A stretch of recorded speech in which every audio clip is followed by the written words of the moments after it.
Hello à tous et bienvenue sur mon petit horloger et on se retrouve pour notre 4e vidéo les gars.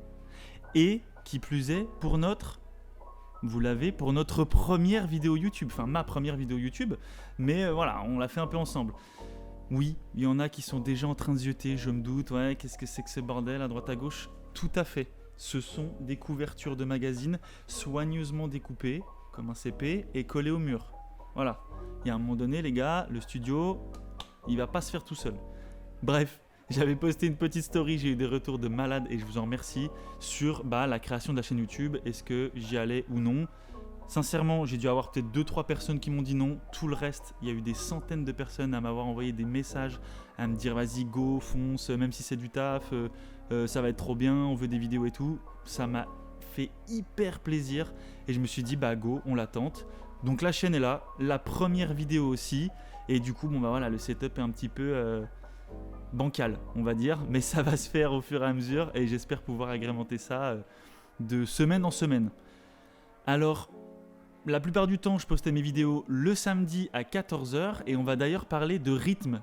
Il n'y aura aucun rythme.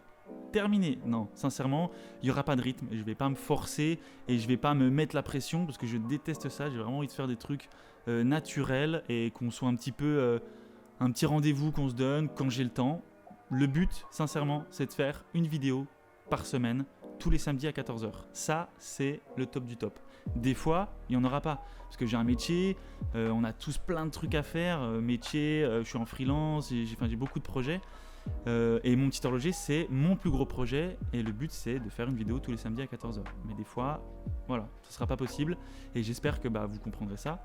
Et voilà, pour tout ce qui est rythme, du moins, on va essayer de faire ça ensemble. En attendant, on se retrouve ici pour notre 4e vidéo. Pas des moindres, elle va parler des aiguilles. Voilà, des aiguilles des montres et des différents types d'aiguilles. Alors pas les différents types d'aiguilles, vous savez ce que c'est que l'aiguille des heures et des minutes, mais les différents designs. Et croyez-moi, il y en a un paquet et on attaque tout de suite. C'est parti.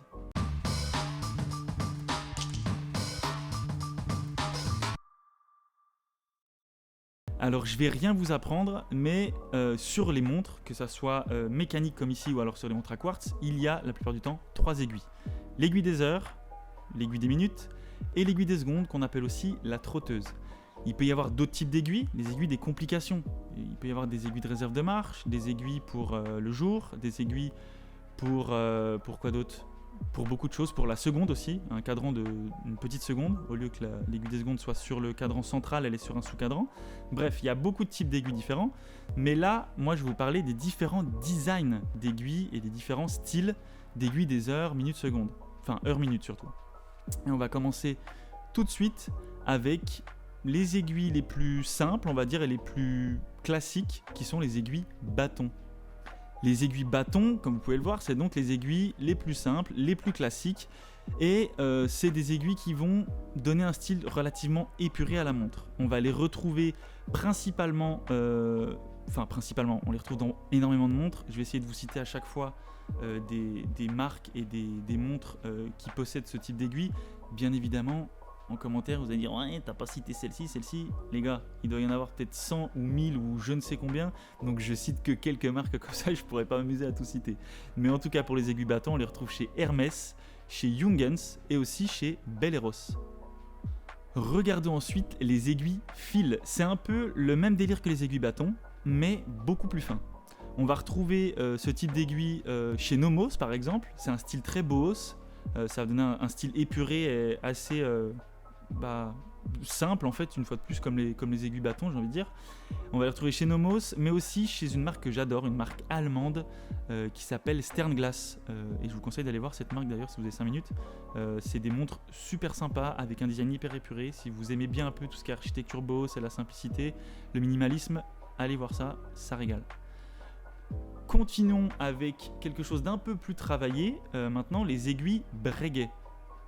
Comme son nom l'indique, ça a été inventé par Abraham Louis Breguet à la fin du XVIIIe siècle. Ce sont des aiguilles relativement fines qui se finissent en... Alors il y a plusieurs termes, mais qui se finissent un petit peu en lune, en petite lune évidée ou alors en pomme, en petite pomme. Voilà, C'est un peu voilà, c'est un peu la description que j'ai trouvée et que j'en fais. C'est hyper élégant. On va retrouver ça sur des marques comme Frédéric Constant, comme Breguet bien évidemment, ou encore comme Maurice Lacroix. Continuons un petit peu la découverte, notre épopée, notre découverte des aiguilles. On va passer maintenant à un style assez particulier. Voilà, on aime, on n'aime pas. Les aiguilles glaive. Alors comme le nom l'indique, c'est des aiguilles en forme de glaive, en forme d'épée. Ça va tout de suite donner un style un peu plus rustique, je trouve, un peu plus comment dire, romain. On les retrouve notamment dans les Cartier Santos, mais aussi dans les premières Rolex 1000 sub. Toujours dans ce style, on va avoir les aiguilles lance. Donc là, comme le nom l'indique aussi, c'est des aiguilles assez fines et effilées en forme de lance. Ça se retrouve très souvent sur des montres plutôt sportives et on les retrouve notamment sur des montres comme certaines montres d'Omega et de Breitling. J'essaie à chaque fois de vous mettre les petits visus ici. Normalement, c'est comme ça que ça va se passer. Première vidéo YouTube, on essaie d'être indulgent, mais je pense que les visus vont être ici. Là, il n'y aura pas la place. Passons maintenant à une forme iconique, j'ai envie de dire, les aiguilles Mercedes. Yes, je pense que vous voyez de quoi je parle. C'est les aiguilles utilisées par Rolex. C'est tout simplement des aiguilles en forme de logo qui reprennent un peu le logo Mercedes, c'est-à-dire un rond qui est divisé en 3 parties. Elles sont utilisées notamment sur un grand nombre de Rolex, mais les Rolex Submariner, la GMT Master et j'en passe. Ça a été aussi utilisé et repris, si je dis pas de bêtises, chez peut-être Icewatch. Je vois un truc dans le délire, genre Icewatch... ou peut-être pas, peut-être que je me plante, mais il me semble qu'Icewatch a refait un truc dans le délire aussi, les aiguilles Mercedes. À vérifier. Toujours du côté de Rolex, on va avoir les fameuses aiguilles Snowflakes utilisées chez Tudor. Alors les aiguilles Snowflakes, c'est littéralement aiguilles flocons de neige. C'est des aiguilles qu'on retrouve sur quasi toutes les montres de chez Tudor. C'est un petit peu la marque de fabrique de la maison. Et la légende raconte qu'elles ont été créées à la demande de la marine française qui souhaitait des aiguilles plus imposantes pour les plongeurs. Et du coup, ces aiguilles-là sont quand même relativement épaisses et larges et permettent une surface luminescente plutôt importante. Donc je pense une meilleure visibilité dans les profondeurs marines. Je continue sur ma lancée, j'ai même pas fait le compte, on aurait peut-être dû compter. Mais il y en a, une fois de plus, j'avais dit, ça va être une vidéo un peu charnue. Mais je continue avec les aiguilles cathédrales. Personnellement, c'est peut-être pas mes préférés, mais presque. J'adore les aiguilles cathédrales. Comme le nom l'indique ici aussi, ça reprend le design des vitraux de certaines églises. Et on les retrouve notamment chez Longines ou encore chez Oris sur une de mes montres préférées, l'Oris Big Crown Pointer Date. Celle avec le cadran vert, je suis amoureux. Il y a ensuite les aiguilles feuilles, jusque-là ça porte bien son nom, c'est une aiguille avec une forme relativement organique, plutôt large en son centre mais effilée aux deux extrémités, donc vraiment en forme de feuille, comme vous pouvez le voir, et on les retrouve notamment chez Frédéric Constant. Ensuite, il existe les aiguilles dauphines. Les aiguilles dauphines, je ne sais pas si on le voit bien ici sur les visuels, mais ce sont des aiguilles de forme triangulaire avec une petite arête, c'est-à-dire qu'il y a une petite 3 dimensions, quoi. Et en gros, ça ressemble beaucoup aux aiguilles alpha que voici, qui sont encore ici un autre type d'aiguille relativement fin à leur extrémité et en forme clairement de flèche et de lance cette fois-ci.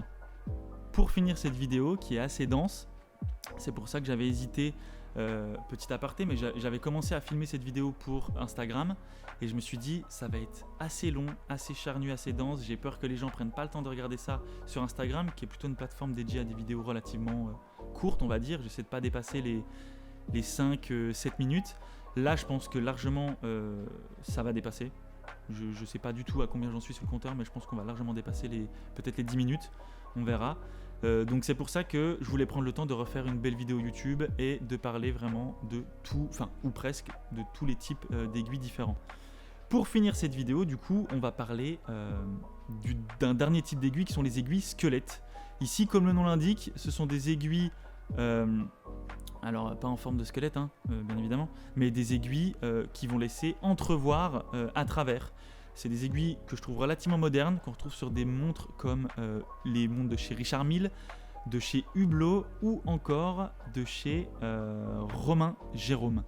Et voilà pour cette première vidéo YouTube. J'espère que ça vous a plu. En attendant, moi j'ai pris beaucoup de plaisir à faire mes petites recherches, mes petites enquêtes et à vous mettre en forme ce contenu.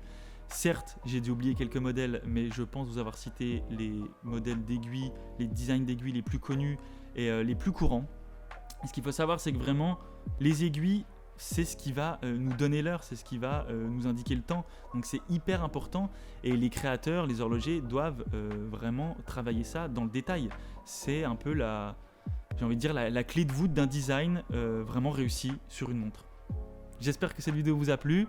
N'hésitez pas, petit commentaire, petit abonnement, ça fera plaisir parce que je crois que pour le moment j'ai 2 abonnés. Donc n'hésitez pas à vous abonner à la chaîne si ça vous a plu et à laisser un commentaire, un message privé si vous avez des questions. J'y répondrai avec grand plaisir. Ciao ciao et bon week-end.